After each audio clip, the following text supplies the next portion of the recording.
Pero Salvador no, se quedó en eso.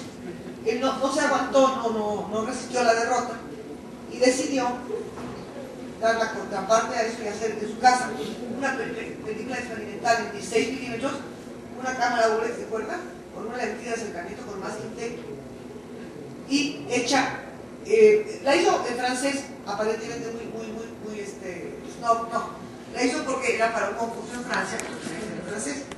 La película se llama Apocalipsis 1900, Apocalipsis 1900, y todo está en francés, y la hizo a partir de grabados de la nature, para demostrar que solamente con el montaje de una cámara no necesitaba más para hacer una película.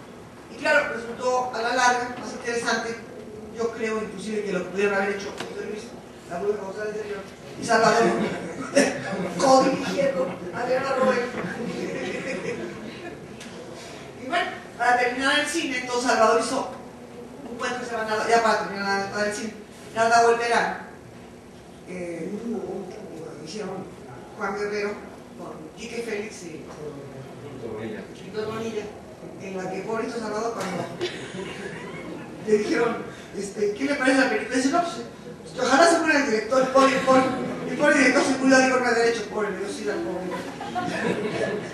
No decíamos eso, pero sí la película fue espantosa. Tenía un antecedente, este director, de una película que se llamaba Mariana, pero que era tan mala que le pusieron Madriana. Pues realmente era poco afortunado. Entonces me convirtieron mi cuento, pero en un par de maricones que van en un convertible rojo, no eran ideales.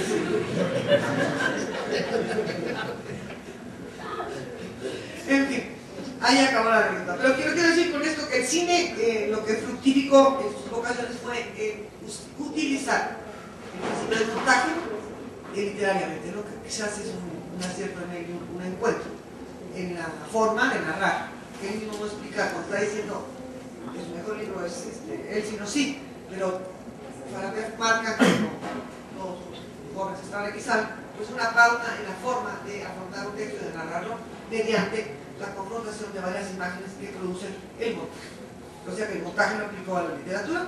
Y bueno, agradecerle la presencia a las maestras que hoy en la noche veo aquí y a todos pues, que hayan venido a este homenaje a Salvador por su 75 años de nacimiento, que fue en diciembre. Pero acuérdense que en el diario dice Salvador, que su nana decía, no va para el 19. Sí, no, claro, ahora sí va para el 19. Esto sí crea una cierta confusión en los diarios porque nació en 32, pero cumple 5 antes de, o sea, 11 días antes de acabar el año, o 12, ¿no? Entonces siempre está teniendo esa edad, es un chiquito que va. Un chiquito que va con así en la colita de la generación del 32 es de la colita, ¿no? Que va a la cola. También Salvador tuvo, y digo yo en mi texto tercero que no han leído, que no escapa al destino, sino que él hablaba mucho de,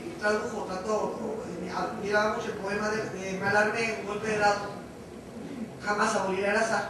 Y en él fue así, o sea, un azar lo llevó a ser muy extraño su educación. Fíjense, estudió y aprendió a leer en alemán. ¿Por qué? Pues porque el papá lo nombraron cónsul en Alemania en época de Hitler, entonces él aprendió a leer y escribir en alemán en la época de Hitler. Después lo traen a México al colegio alemán, pero lo cierran por la guerra, estamos hablando de Estados Unidos, obviamente.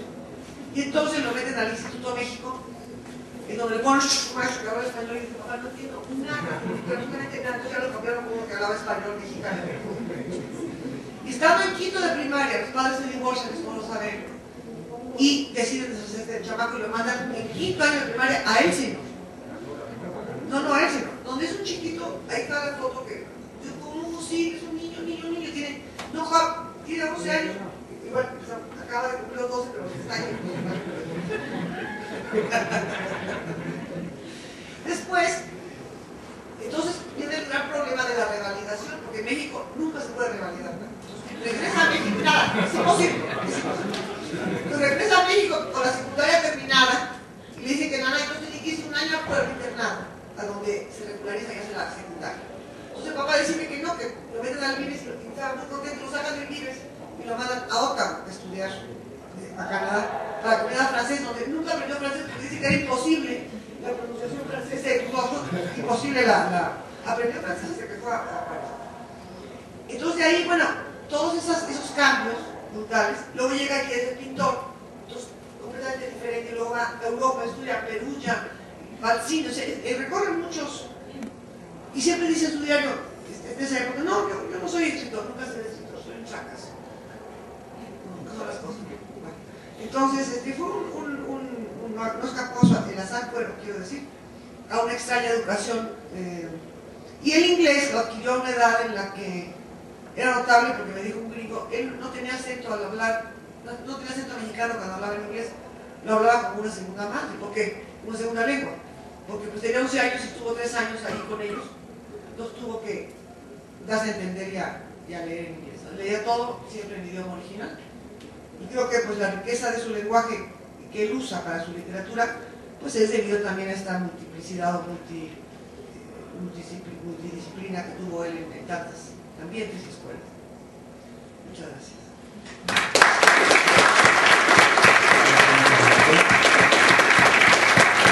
Continuamos con el maestro Javier García Gariano. A mí me gustaría particularmente hacer un énfasis respecto a una pregunta, de hecho. ¿En qué nivel, si es que es posible medirle, se encuentra actualmente la obra de Salvador Elizondo para las nuevas generaciones, es decir, para los chicos que estudian en esta escuela? ¿Podría ser platicarnos algo de tu opinión al respecto? Bueno, primero buenas noches y gracias por la invitación a Carlos Villegas a la universidad para estar aquí de los 75 años que van para 76 de Salvador, estar con Adolfo Castañón, que prologó las obras completas en el Colegio Nacional y que fue muy cercano a Salvador y que ha sido los que mejor, me parece, han sido más precisos a la hora de escribir acerca de él, y con doña Paulina, que es muy buena amiga, y bueno, o sea, ustedes ya vieron todo lo que es además la viuda de Salvador, y fue pues, su compañera durante muchos años, tomaban fotos, viajaban, siempre, bueno, es muy divertido hablar con ella y verla, pero cuando estaban los dos, ya vieron a Salvador y ya vieron a Paulina, imagínense juntos, pues era todavía mucho más grato. En cuanto a qué tan lejano está la obra de Salvador de los chicos, yo no creo que la obra de Salvador, como la de ningún escritor, sea inaccesible para nadie, ¿no? Afortunadamente existen librerías en México, poquísimas, aquí nos creemos en Nueva York, los chilangos, pero pues librerías hay poquísimas, ¿no? Afortunadamente el fondo ahora está en los libros. Esta librería está en el aeropuerto, hay una librería con el nombre de Salvador, pequeñita, pero tiene el nombre de Salvador. Y yo recuerdo que cuando leí por primera vez Farabev, fue en la preparatoria y me dejó asombrado. No entendí nada, luego supe perfectamente que no había nada que leer, porque cuando él daba clases aquí en la facultad, decía que había que leer Phineas Wake, que no había que leer, que no había que entender nada, que no importaba que uno no supiera inglés, que no era un libro para entenderse, era un libro para leerse. Y yo creo que eso es Farabev y toda la obra de Salvador. Por lo demás, yo quisiera hablar, ya que estamos en la universidad, y hablaba Paulina de eso, ha sido de los 80, yo lo debo haber conocido en el 84, 85, y recuerdo que su examen de, ¿cómo se llama?, de posición, lo hizo por ahí en el 89, 90. Aquí está Armando Cazacozán, que estuvo presente en ese examen.